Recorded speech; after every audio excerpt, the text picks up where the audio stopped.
नमस्कार। असली भारत लाइव में आपका स्वागत है। आज हम आपको एक केंद्रीय मंत्री के बारे में बताने जा रहे हैं और वो बताने जा रहे हैं जो अभी तक कोई नहीं बता रहा है। हम बात कर रहे हैं सड़क परिवहन मंत्री नितिन गडकरी की। नितिन गडकरी पिछले कई दिनों से बहुत आहत हैं, बहुत परेशान हैं। कई बार बयान भी दे चुके हैं, उन पर आरोप भी लग चुके हैं। सबसे पहले पेट्रोल में एथेनॉल मिलाने का जब मामला आया तो गडकरी साहब को लपेटा गया। आरोप यह लगा कि जो पेट्रोल में एथेनॉल मिलाया जा रहा है वो इसलिए मिलाया जा रहा ताकि गडकरी के जो बेटे हैं उनके कंपनी को फायदा हो सके। उसका मुनाफा उनके बेटे की कंपनी के पास जा रहा है, इसलिए वो मिला रहे हैं। ये मामला सुप्रीम कोर्ट भी गया, लेकिन सुप्रीम कोर्ट में ये खारिज हो गया। गडकरी साहब का जवाब ये है कि मैं तो किसानों के लिए सोचता हूँ और एथेनॉल किसानों की पैदावार का एक रफ हिस्सा उससे बनता है और इससे किसानों को लाभ होता है। लेकिन बाजार की खबर यह है और जो गाड़ियों के व्यापार से जुड़े हुए लोग हैं, कारीगर लोग हैं, मैकेनिक लोग हैं, उनका कहना यह है कि एथेनॉल से गाड़ियों की लाइफ कम हो रही है, इंजन खराब हो रहे हैं और बीमा कंपनियां मुआवजा देने से इनकार कर रही हैं। वो कह रहे हैं कि ये हमारे उसमें नहीं आता। अब हो रही है कि नहीं हो रही है, कोर्ट ने भी मामला खारिज कर दिया। अब ये तो भाई गाड़ी तो सभी चलाते हैं, सुप्रीम कोर्ट के जजों के पास भी गाड़ियां हैं। अब जब गाड़ियां खराब होंगी तो उनकी भी खराब होंगी, इंजन खराब होंगे तो उनके भी खराब होंगे, अफसरों के भी खराब होंगे, आम आदमी की खराब होंगे। जो लोग टैक्सियां चला के अपनी ज़िंदगी बसर करते हैं, लाखों लोग तो टैक्सियां चला के ही ज़िंदगी बसर करते हैं, उनकी भी गाड़ियां खराब होंगी। बाजार का आरोप यह है कि भाई आपके एथेनॉल मिलाने से हमको क्या फ़ायदा है। या तो पेट्रोल की कीमत आप कम करते, आप एथेनॉल मिलाइए लेकिन पेट्रोल की कीमत घटा दीजिए। अभी जीएसटी में सरकार ने कमी की, तमाम चीज़ों की कीमतें घटी हैं। ये बहुत अच्छा कदम सरकार ने उठाया है, इसकी तारीफ भी हो रही है, सरकार इसका प्रचार भी कर रही है। लेकिन पेट्रोल और डीजल की कीमतें नहीं घटाई।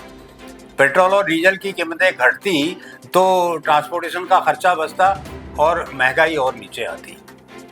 बहरहाल निर्मला सीतारमण जो वित्त मंत्री हैं, उन्होंने ये संकेत जरूर दिया है कि भाई अगर राज्य राजी हो जाएंगे तो पेट्रोल को भी जीएसटी के दायरे में लाया जा सकता है। अब लाया जाएगा नहीं लाया जाएगा ये बात की बात है। बहरहाल गडकरी साहब से जुड़ा हुआ मामला ये है कि उन पर यह आरोप लगा कि वो इसलिए मिला रहे हैं। अब बात करते हैं गडकरी साहब क्यों आहत हैं। गडकरी साहब मोदी सरकार के नवरत्न हैं। अकबर के दरबार में नवरत्न होते थे, गडकरी साहब मोदी सरकार के हीरा हैं। और आपको ये जान के ताज्जुब होगा कि गडकरी जैसा दिमाग पूरे मंत्रिमंडल में किसी के पास नहीं है। खुद गडकरी कहते हैं कि मेरा दिमाग 200 करोड़ का है। अल्बर्ट आइंस्टीन जो बहुत बड़े वैज्ञानिक दुनिया में हुए, जिनका बहुत बड़ा नाम है, उनका दिमाग उनकी मृत्यु के बाद परीक्षण के लिए रखा गया था। उस पर तमाम अन्वेषण हुए, खोजें हुई कि भाई आखिर इस दिमाग में ऐसा क्या है। अब गडकरी साहब का दिमाग 200 करोड़ का है। आप अंदाज लगा सकते हैं कि भाई प्रधानमंत्री का दिमाग कितने 100 करोड़ का होगा, क्योंकि प्रधानमंत्री तो पूरा देश चला रहे हैं। और गडकरी साहब के पास बड़ी बड़ी योजनाएं हैं, जमीन से ऊपर गाड़ियां चलाने की योजना है, अलग अलग ढंग से सड़कें बनाने की योजना है, विदेशों की तमाम योजनाएं हैं। उनके पास कितने आइडियाज हैं, उन आइडियाज को लागू करने वाला कोई नहीं है। और जहां देश फंसता है, जहां सरकार की आलोचना होती है, वहां गडकरी साहब को लगाया जाता है। गंगा साफ नहीं हुई, ये जब आरोप लगा, उमा भारती के पास वो मंत्रालय हुआ करता था। बाद में सरकार ने वो मंत्रालय गडकरी साहब के हवाले कर दिया कि भाई इसको आप देख लीजिए। अब गंगा सफाई की आलोचना होनी बंद हो गई है। कितना काम हुआ या नहीं हुआ ये अलग विषय है, ये हमारी आज की चर्चा का विषय नहीं है।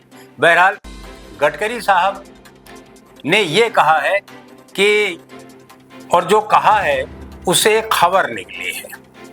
खबर ये निकली है कि केंद्र सरकार में जो मंत्री है वो कमा रहे हों या ना कमा रहे हों, लेकिन भाई उनके बेटे तो कमा रहे हैं। अब गडकरी साहब कहते हैं कि मैं कोई दलाल नहीं हूँ, मुझे गलत ढंग से रुपया कमाने की जरूरत नहीं है, क्योंकि मैं तो 200 करोड़ रुपए हर महीने कमाता हूँ, मेरे पास इतने आइडिया है, मैं तो बेटे को सिर्फ आइडिया देता हूँ, वो आयात निर्यात का काम करता है और 20-25 जो है वो चावल मिले चलाता है और उससे पैसा आता है, तो हमको गलत काम करने की जरूरत नहीं है।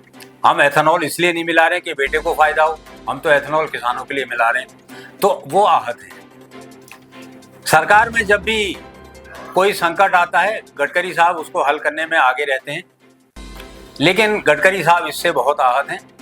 उनका नाम प्रधानमंत्री पद के लिए भी बहुत बार उछलता है, लेकिन अब वो प्रधानमंत्री बनेंगे या नहीं बनेंगे ये एक अलग विषय है, क्योंकि प्रधानमंत्री तो एक ही व्यक्ति होता है और जब तक मोदी साहब हैं और तब तक तो गडकरी साहब के प्रधानमंत्री बनने का कोई सवाल नहीं है।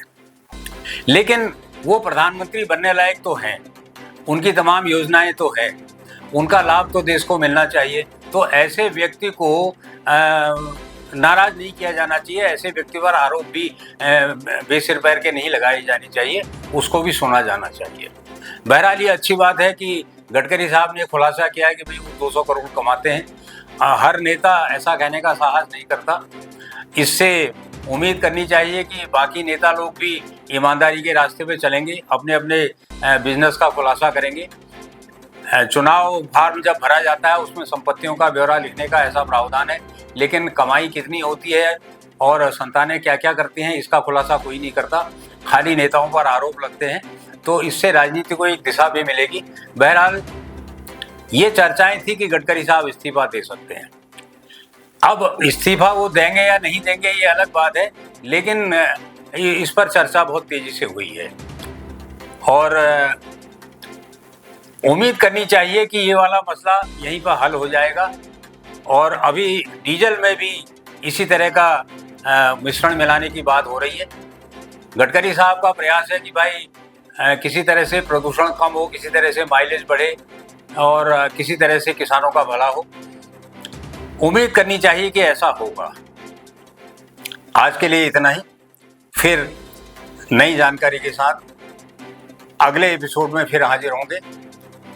असली भारत लाइव को सब्सक्राइब करिए और इसको आगे बढ़ाइए। धन्यवाद।